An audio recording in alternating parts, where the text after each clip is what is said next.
Hey guys, welcome back to the God is Within Her podcast. I'm your God sis, Chelsea. Are you growing or are you dying? That is a thought for today's episode.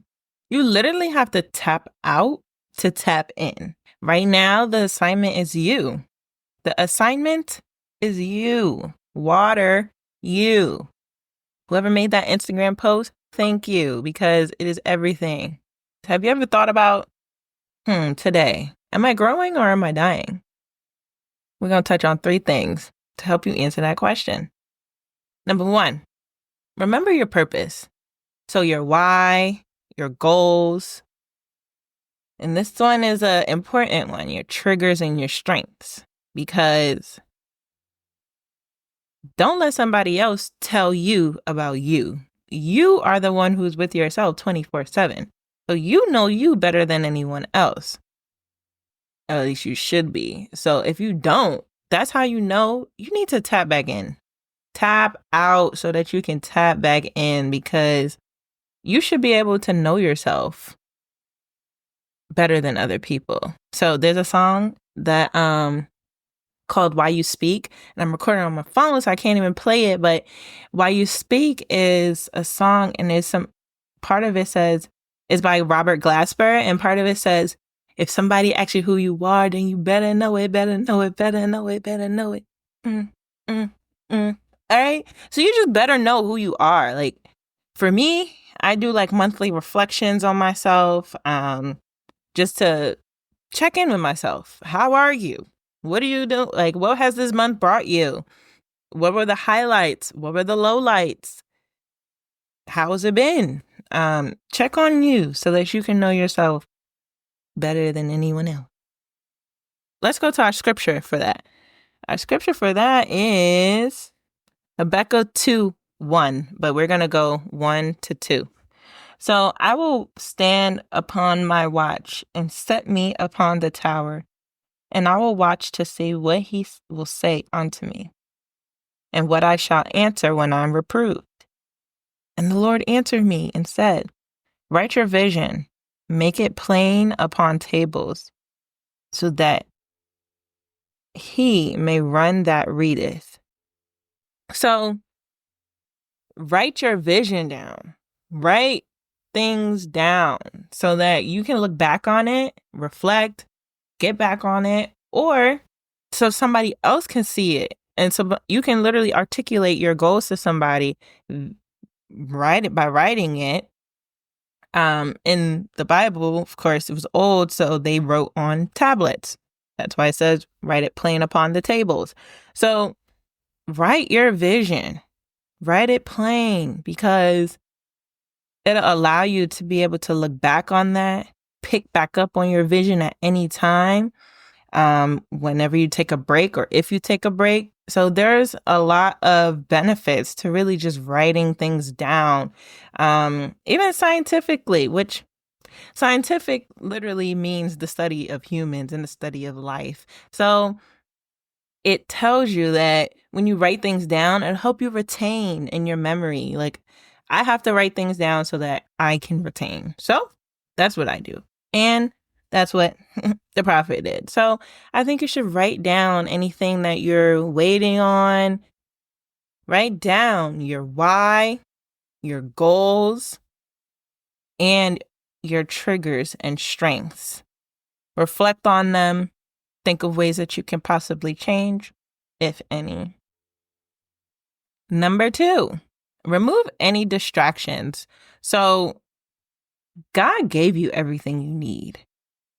And in this world that we're living in now, with digital platforms, with social media, your access to your phones, it is very easily to get distracted. Literally, we made things so that we can distract ourselves, like sound. We know that sound is something to get a human's attention. Notifications. So like literally we have to be mindful of the environment that we're living in. And It's literally made for multitasking, which is another way of saying distractions, because when you're multitasking, you're not zeroing in on one thing. You're zeroing in on a million different paths. You're not focused on one. Yes, you can still get that same return, but you won't get that same quality when you're giving your energy to a million different things. I've also learned that's the balance of life, okay? Just be mindful of your distractions. Remove them. Focus in. Get tunnel vision on what you need to be focused on. Getting back to your destiny is what I wrote down. Stop asking people things that you should have consulted God about. Like, we call our friends, parents, our family, and I think they're good considerations, especially because we know that God uses people too. People are vessels. When your spirit is submitted and your spirit is open to receive, then God uses you as a mouthpiece and as a way of guidance for that person. So I'm not saying don't talk to people about your problems, but what I'm saying is consult your partner in on this. And if you're partnering with God in on this world, you got to consult. You got to consult God. So remove your distractions because you have everything you need. Remove your distractions because you have everything you need. How do we tap out to tap in? How are we getting on our Zoom? Number 1, remembering your purpose, keeping that at the forefront of your mind daily. Number 2, removing any distractions because God gave you everything you need. Are your actions aligned with your mission and your destiny? And number 3, take things one step at a time. Please, take things one step at a time.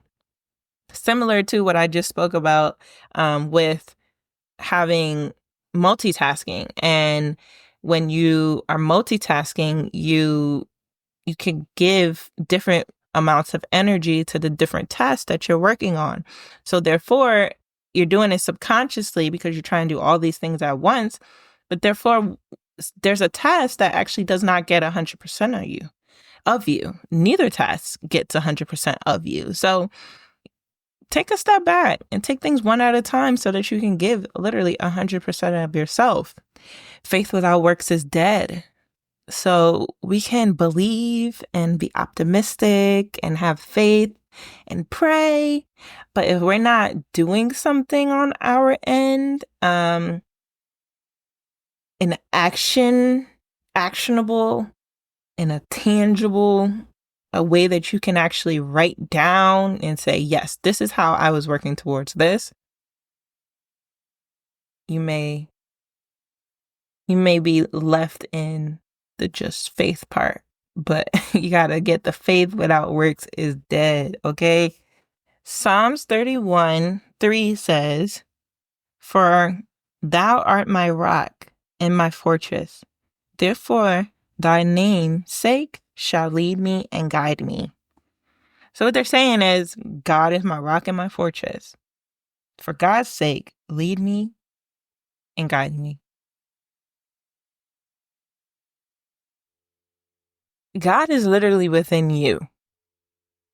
You put your hand on your heart, you feel that boom, boom, boom, boom, right? When that boom, boom, boom, boom stops, you're literally, your soul, your spirit leaves your body. God is within you. You're a vessel for yourself and you're a vessel for others. The song I've been stimming a little bit is All Along by Jonathan McReynolds. All along, you've been there. All along, all along. So it's like, literally, we can think we're alone the moment our heart opens. Then we realize, oh shoot, God has been here all along. Literally, God is in everything. And God is bigger than just Christianity. God is bigger than just this book. There's so many books of religion out here. There's the Holy Bible. There's the Quran. There's so many other things that I probably don't even know about because I got introduced to the Spirit by the Holy Bible. So, but that's just the beauty of people. Like, we're so diverse. We're so passionate. We're so loving that we literally have to stop letting these religions divide us, the doctrinated of it. And like, literally, it's a doctrine. It's just a book. You are a walking book of the Bible. That's going to get me into one of my next episodes. We talk about that. So more so not really focusing so much on the scripture and what is right and da-da-da-da-da, but more so your spirit. How do you feel? How do you make others feel? Are you a beacon of light? Do you bring others down? That's God right there. That's divine. So to recap, we got to get on our Zoom. We have to live for us. Right now, the assignment is you. You're the assignment. And with that, you'll get used in other ways. You'll do other things. You'll be a vessel in many different facets. But you got to get on your Zoom. So, number 1, remember your purpose. Write it down, make it plain. Number 2, remove your distractions. Get some tunnel vision, please. Tunnel vision. And number 3, take things one step at a time, okay? One step at a time. We are not rushing, but we want to make sure we're doing things in intent and with grace. And with grace comes poise and the slow life, okay? Things that are worth it take time. It's going to take time. But are you going to put in the work? All right, friends, we've made it to the faith check. This is where I challenge you to meditate on the scriptures mentioned in this episode. Psalms 31:3. So let God guide your steps. And we have Habbakuk 2:1-2. Okay. That's it for today, guys. I'll see you next time. Bye. Make sure you subscribe to the show so you don't miss when we post the next episode.